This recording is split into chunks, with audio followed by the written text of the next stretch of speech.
Baik, kali ini kita akan bahas tentang pengenalan rigging, karakter, dan objek dua dimensi, membangun sistem kerangka dan sendi digital untuk animasi karakter dan aset visual yang luas, efisien, dan konsisten. Oke, pertama-tama kita harus tahu dulu apa makna rigging. Oke, komponen teori. Skip dulu sini. Nah, pertama-tama kita harus tahu dulu apa itu rigging. Kita lihat di sini. Rigging adalah proses membangun sistem kerangka, sendi, atau alat kendali digital pada objek atau karakter statis agar akses visual tersebut dapat digerakkan secara logis, efisien, dan konsisten. Jika ilustrasi visual adalah aspek estetika luarnya, yaitu daging sama kulit, nah, di sini itu daging sama kulit, maka rigging itu adalah tulang dan otot. Oke, di sini ada tiga prinsip rigging. Ada pivot point atau anchor, kita sudah sempat bahas di pertemuan sebelumnya. Anchor point yaitu adalah titik tumpu, titik pusat rotasi dan skala penempatan presisi di area persendian, ditaruhnya di siku, di bahu, di lutut. Biar apa? Untuk mencegah gerakan patah, bergeser, atau terlepas dari anatomi. Jangan sampai nanti sendinya seolah-olah bergeser ke paha bagian atas gitu kan, si lututnya geser ke paha bagian atas kan aneh. Jadi pivot itu kan kemarin kita jelaskan sebagai titik tumpu ya. Nah ini kalau tumpunya di tengah, maka kotak ini akan putar sempurna seperti ini putarnya. Kalau misalkan pivotnya digeser, digeser di sini misalkan, nanti rotasinya akan ke sini.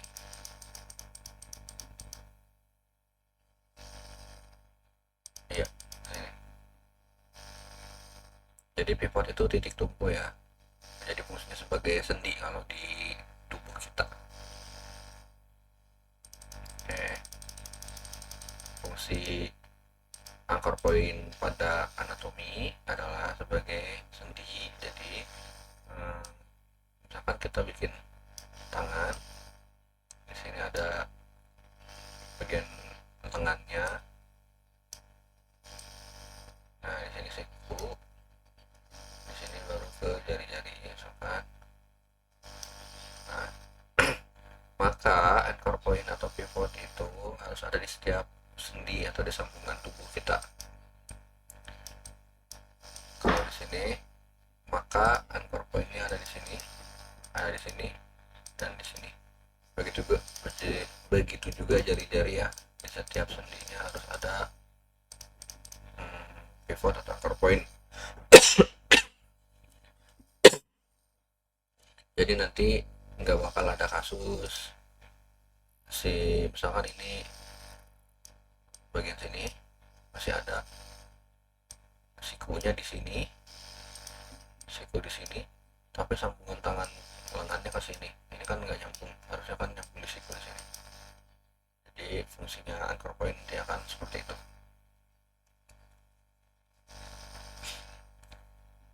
Lalu sekarang kita akan bahas yang kedua, yaitu distorsi ragam bentuk. Untuk mengubah geometri gambar statis jadi fleksibel, akses dapat menekuk, meregang, dinamis tanpa perlu menggambar ulang setiap frame. Nah, ini kan ada kata menekuk. Nah, misalkan di bagian lengan tadi lagi, lengan kan normalnya lurus gini, ini telapak tangan, jari-jari. Nah, saat mau bikin gerakan menekuk seperti ini, sikunya, jari-jari di sini, kita nggak harus gambar ulang, tangan ini jadi melengkung seperti ini, tapi kita cukup memutar anchor point yang ada di sini sehingga tangannya tadinya lurus bisa muter melengkung ke sini. Jadi untuk mengubah geometri jadi fleksibel, gambar statis jadi fleksibel. Lalu untuk efisiensi produksi, seperti dijelaskan sebelumnya, nggak usah digambar ulang, tinggal diputar aja, rotasi aja bagian pergelangan tangannya. Itu fungsi dari prinsip rigging, yaitu ada titik pivotnya, ada fungsinya, sama untuk efisiensi. Untuk struktur hierarki, karena di pertemuan sebelumnya kita udah belajar parenting ya, yaitu child sebagai objek yang mengikuti, parent sebagai objek yang diikuti. Contohnya kalau dalam anatomi adalah seperti ini teman-teman. Komponen tubuh nih ya, lehernya, jari atau telapak tangan itu statusnya child karena mengikuti apa, mengikuti parentnya, yaitu lengan bawah. Oke, telapak tangan mengikuti lengan bawah. Di sini juga lengan bawah bisa sebagai parent dan child. Parent untuk telapak tangan dan child terhadap lengan atas. Jadi lengan bawah nempel ke lengan atas, tapi telapak tangan nempel ke lengan atas. Sekarang lengan atas dan kepala, nah, itu juga sebagai parent dan child. Lengan atasnya mereka nge-parent atau mengikuti gerakan dari torso, leher, bahu. Ya, kepala ngikutin leher, leher ngikutin torso, dan bahu. Lengan atas ngikutin torso. Torso atau badan utama itu sebagai master parent. Jadi ketika tubuh kita digeser, maka semuanya bagian yang udah di parent akan ikut bergerak juga. Lanjut, karakter dalam branding. Kenapa harus ada karakter dalam branding? Pertama, untuk personifikasi atau brand. Personifikasi itu kata lainnya adalah perwujudan, yaitu mengubah identitas korporat yang kaku jadi entitas yang hidup dan memiliki ekspresi, emosi, kepribadian, dan kedekatan emosional. Kalian bisa melihat gambaran nyatanya di perusahaan-perusahaan yang pakai maskot, seperti Alfamidi yang pakai maskot lebah, seperti Vivo, Oppo, mereka pakai maskot boneka-boneka. Yang sempat viral itu kan boneka Oppo Vivo-nya berantem. Nah, itu adalah salah satu bentuk dari personifikasi dari brand, supaya brand itu berubah menjadi entitas hidup yang punya ekspresi dan emosi. Lalu tujuan ada karakter di branding juga sebagai engagement audience. Dengan adanya karakter, seolah-olah audiens ini bisa berkomunikasi dengan brand. Di sini dijelaskan manusia secara psikologis lebih cepat merespon gestur komunikatif daripada teks promosi atau grafik abstrak murni. Ya, dibanding lihat teks, lihat desain gambar statis, memang manusia akan lebih merespon terhadap gerakan atau gestur yang komunikatif. Maka dari itu karakter atau maskot ini berperan. Lalu tujuannya adalah untuk promosi multiplatform, menyampaikan pesan penjualan kompleks secara ramah, menghibur, dan organik di media sosial atau feed vertikal, sehingga nanti di sosmednya akan lebih engaging dengan adanya maskot tersebut, lebih bisa tersampaikan emosinya karena maskotnya bisa berekspresi seperti senyum, marah, pusing.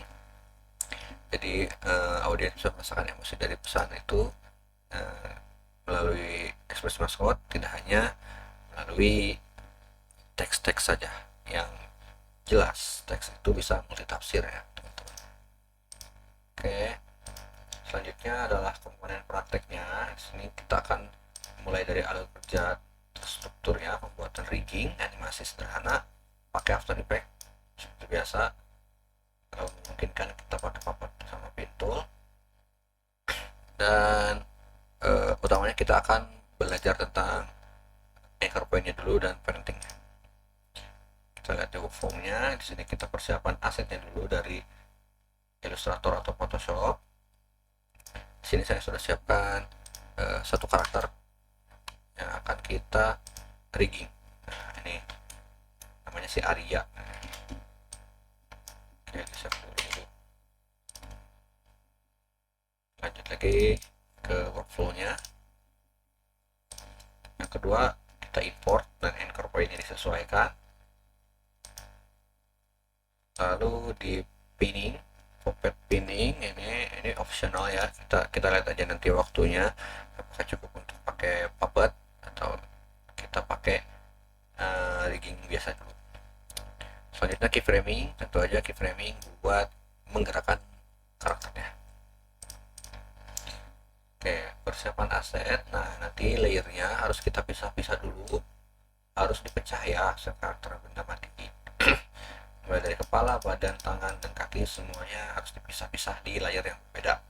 Lalu kita import ke composition, lalu kita anchor pointnya atur, pindahkan titik pusatnya di persendian, jangan di tengah-tengah objeknya.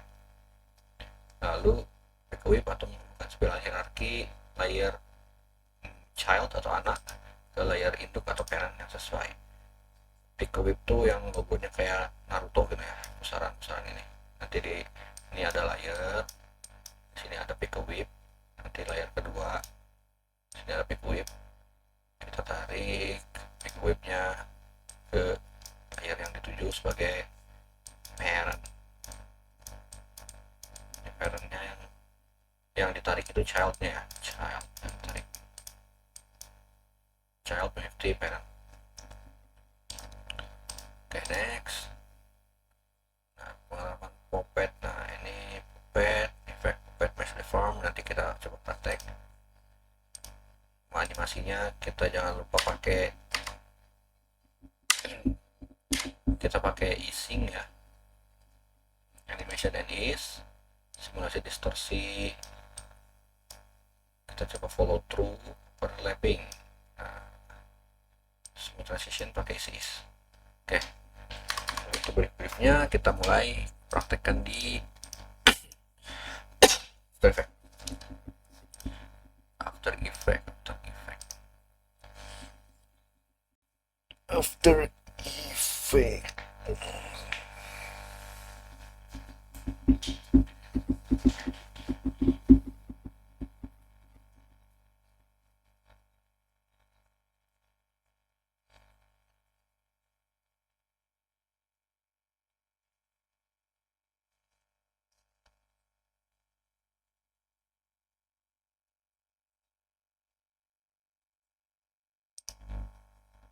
Nah, di sini udah buka After Effects-nya. Sekarang kita ambil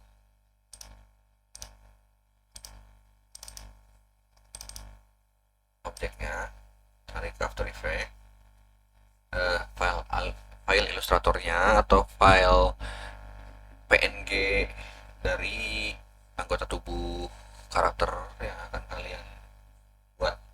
Kita tarik ke After Effects. Karena di sini saya pakai Illustrator, jadi bentuknya layer. Kita tarik ke track, double klik. Nah, di sini tadi sudah saya pisah-pisahkan untuk tiap organ tubuhnya dari kepala, torso, hip. Bisa dilihat layarnya di sini udah banyak ya. Oke. Lalu yang akan kita buang adalah layer 2 karena kita nggak perlu. Nah, sisanya udah pas. Ini layer 10 apa ya? 10 nggak ada. Kita hapus aja layer 10 ini. Nah, ini kan udah ada anggota tubuhnya. Sekarang kita akan posisikan dulu si tarsal sebagai titik poin utama di antara tengah. Lalu kita parent kepalanya kita taruh di sini. Nah, lalu jangan lupa diatur anchor point-nya. Caranya pakai pen behind ini. Kalian bisa lihat di sini nih toolsnya, pen behind. Kalau bisa pencet Y, pencet Y.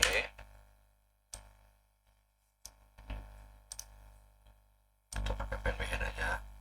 Kita taruh di ujung leher sini. Nah, supaya nanti ketika dia settingnya dirubah, kita coba pakai F dulu rotation.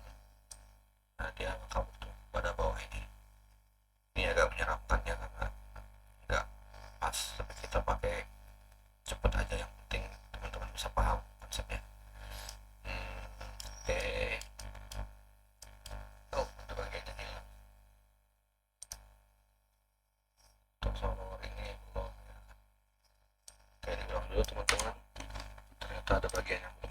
biasa.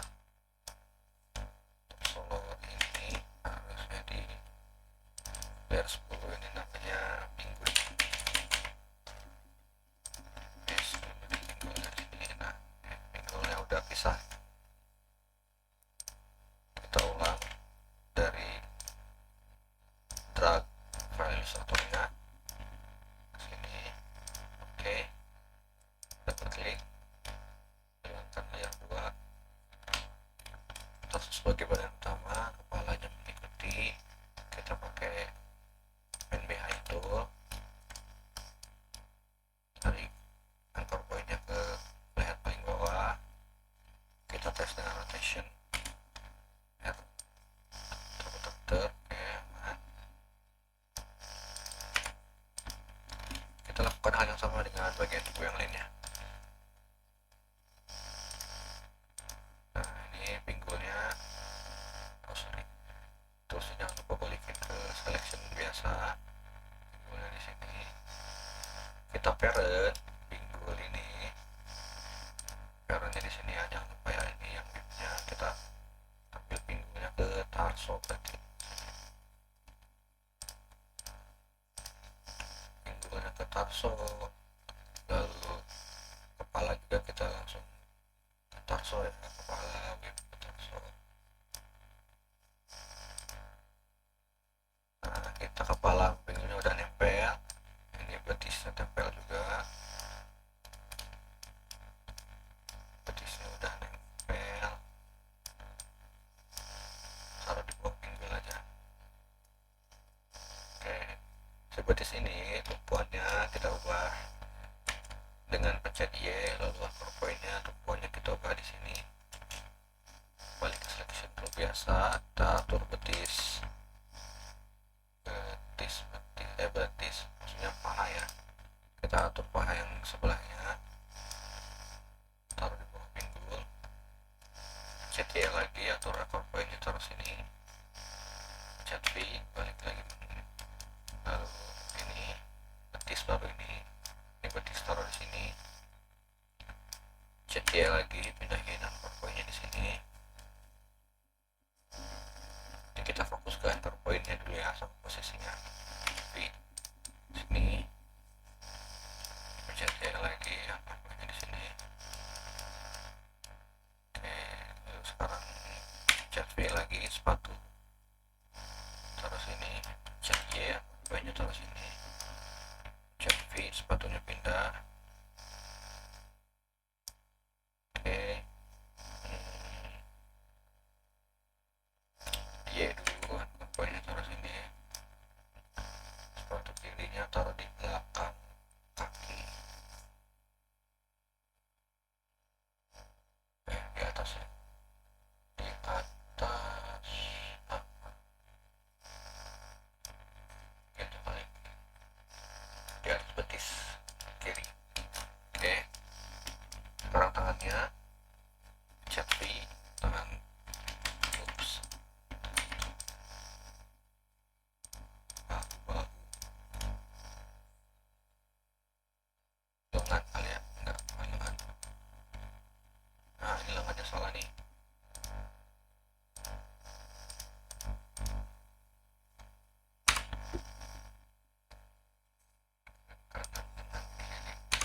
Tangan kanan, tangan kiri tadi ada yang salah, kita perbaiki dulu. Lengan kanan, lengan kiri,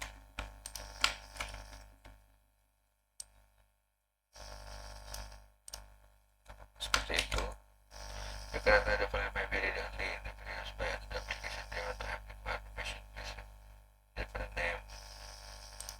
Oke, karena tidak ada kesalahan di sini, kita save as dulu, bikin satu aja.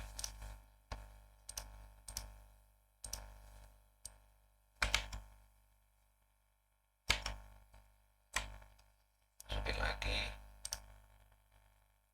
buka, kita ambil lengannya karena tadi lengannya yang salah.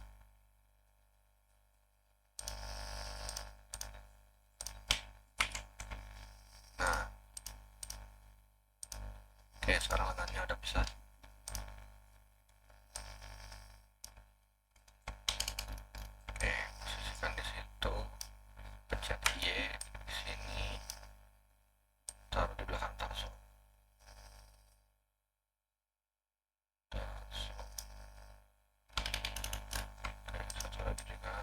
salah ding,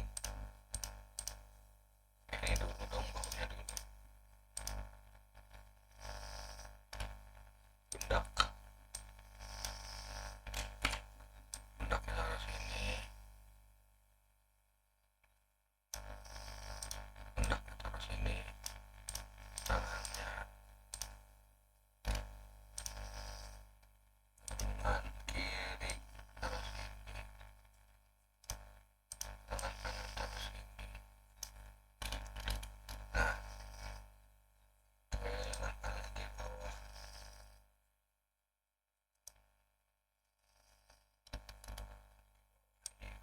Pundak. Nah, tangan kiri juga di bawah pundak. Nah, kita lihat lagi, cek lagi ya. Nah, ini anchor point yang masih di tengah, taruh di pundak. Ini masih di tengah, taruh pundak. Nah, ini oke benar. Nah, ini taruh siku. Kita lihat satu-satu lagi ya. Di tengah nggak apa-apa, ini udah di bahu, ini udah di bahu. Bisa ini di sini benar, di sini benar, sepatu benar, sepatu benar. Oke, sepertinya untuk anchor point-nya udah semua. Sekarang kita fokus ke parenting. Kepala udah di parent, sama kita lihat di sini ya, udah di parent atau belum ya. Nih, udah di parent atau belum, kita lihat di sini. Kalau non berarti non itu belum di parent, kalau udah ada tulisannya berarti udah di parent. Oke, terus sekarang kita lihat terso. Terso masih di parent karena utamanya di terso. Hip atau pinggul ini boleh di parent ke tarso.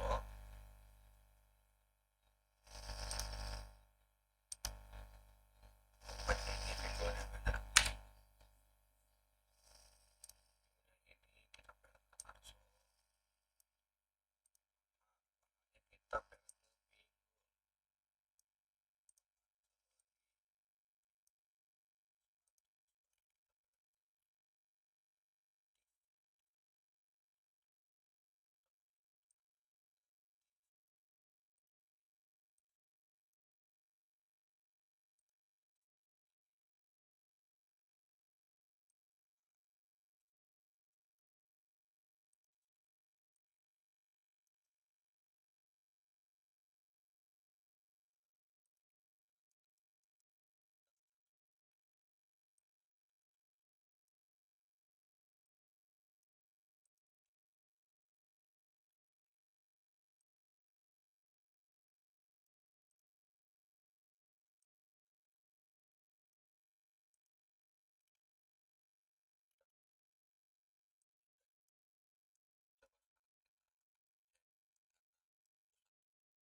kita putar pundak kanan, relax.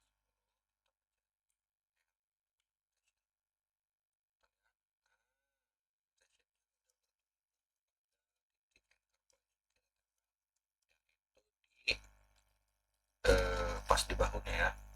Ini rotation ini udah sesuai ya rotationnya. Coba kita untuk lengannya, lengan kanan berarti ya, lengan kanan rotation. Kita putar lengan kanannya.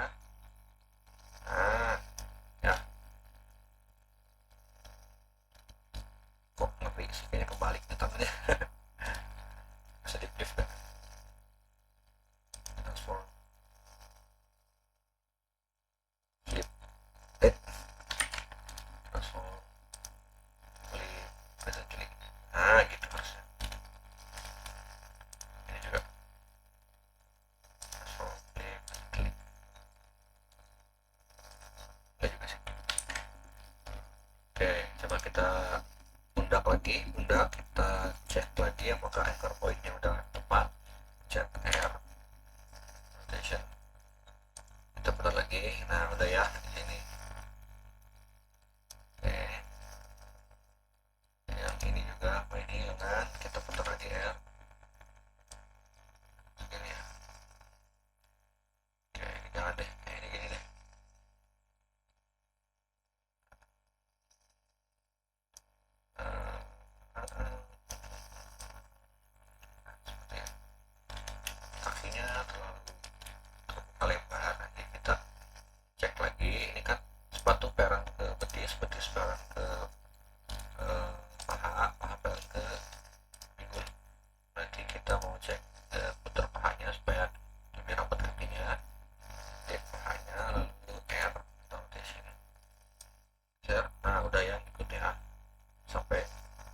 kaki sama sepatunya ngikut ya.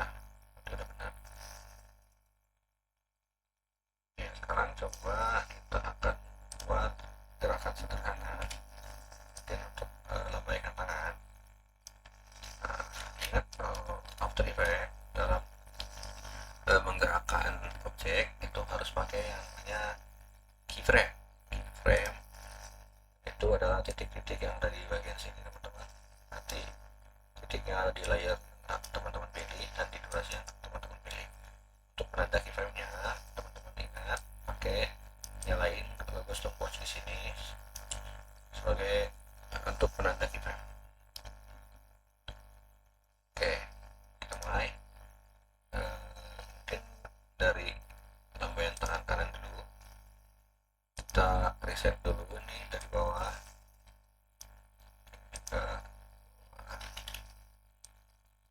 Nah, ini juga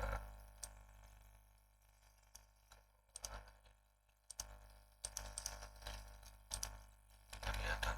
Itu lengan apa ya? Lengan kiri. Nah, posisi normalnya seperti ini misal. Ini di detik 0. Lalu kita akan membuat karakter ini melambaikan tangan. Kita di titik 0, nyalakan dulu di frame. Karena tekan ini dulu ya, biasanya bagian ini dulu. Jadi kita animasikan yang lengan kanan bawah ini. Kita animasikan jadi detik 0. Kita akan buat dia nyalakan dulu ininya, keyframe-nya. Detik 0 kita bikin keyframe-nya, nyalakan stopwatch. Lalu detik berikutnya atau detik 4 ya udah pindah position di sini. Jadi kalau kita slide ini udah ada gerakan seperti ini. Lalu kita akan buat setelah lengannya angkat, bahunya juga angkat, tapi bahunya menyusul nggak dari detik 0. Berarti kita akan pakai detik 1 sebagai permulaan bahunya ngangkat. Kita klik bahunya, kita nyalakan keyframe lagi, lalu kita majuin dikit, kita tambahin nilainya untuk berputar. Sekarang kita coba dari 0, kita play, pencet spasi. Nah, gerakannya udah natural ya, seperti itu. Nanti yang lengan ini kita bikin bolak-balik atas bawah dengan cara klik lagi lengannya, lalu rotationnya diubah lagi. Nah, ini kan udah ada dua posisi. Di bagian sini udah ada dua posisi nih, kita bisa copy aja. Oke, copy, majuin ke depan, paste, majuin ke depan lagi, paste. Di sini dia akan gerakannya seperti ini, lalu dia akan melambaikan tangan. Tapi karena ini terlalu slow motion ya. Kalau slow motion berarti dalam timing atau spacingnya di sini terlalu jauh nih jarak antar keyframe-nya. Di sini terlalu jauh, pakai warna kuning, terlalu jauh di sini.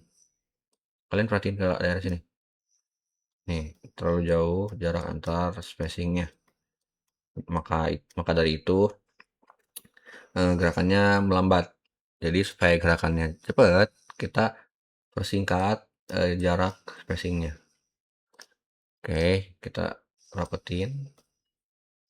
Ini juga rapetin ke sini. Ini rapetin ke sini. Drag aja. Sini. Terus saya juga mau ini lebih dekat ya. Kita coba play. Nah, sekarang gerakannya udah lebih cepat, tapi masih kaku. Jadi kita akan pakai keyframe, isi is semuanya ya, blok, klik kanan, key assistant, isi. Oke ya, kita coba apakah udah lebih smooth. Nah, sekarang udah lebih smooth ya gerakannya ya. Nah, kurang lebih seperti itu konsepnya teman-teman. Teman-teman bisa eh, terapkan di bagian tubuh lainnya karena ini sudah dihubungkan dengan tarso nih, maka nanti mereka bisa tarso ya. Maka nanti mereka bisa tetap menempel pada tarso, tangannya tetap nempel pada tarso, kakinya nempel pada tarso, jadi semuanya akan mengikuti tarso. Katakanlah tarsonya kita pindah, ini gak usah dicontohin pakai keyframe ya karena di drag ini juga udah kelihatan. Mungkin kita akan tambah lagi gerakan di kepala. Kita tinggal klik aja kepalanya, misalkan kepalanya agak geleng-geleng gitu ya. Kita rotation lagi berarti keyframe nyalain lagi, kepalanya nanti akan bergeleng-geleng dikit aja supaya dia terlihat lebih hidup. Oke, coba ya, play. Nah, itu kan udah ada gerakannya. Jadi seperti itu teman-teman untuk pertemuan kali ini. Pertemuan ke-8 bahas untuk penerapan materi sebelumnya yaitu parenting dan anchor point ya. Itu diterapkan pada rigging, atau rigging itu adalah sebagai organ-organ yang bersambung gitu supaya animasinya bisa terlihat logis, animasi gerakan objeknya terlihat logis, nggak terpisah-pisah. Nah, teman-teman bisa coba gerakin lagi yang lain dari betisnya, pahanya, sepatunya. Itu caranya sama. Kalau udah di parent, nanti ya ini di parent, maka dan anchor point-nya disesuaikan di sendi-sendi. Nah, maka itu akan bagus gerakannya, akan masuk akal. Oke, itu aja teman-teman untuk kali ini. Terima kasih teman-teman.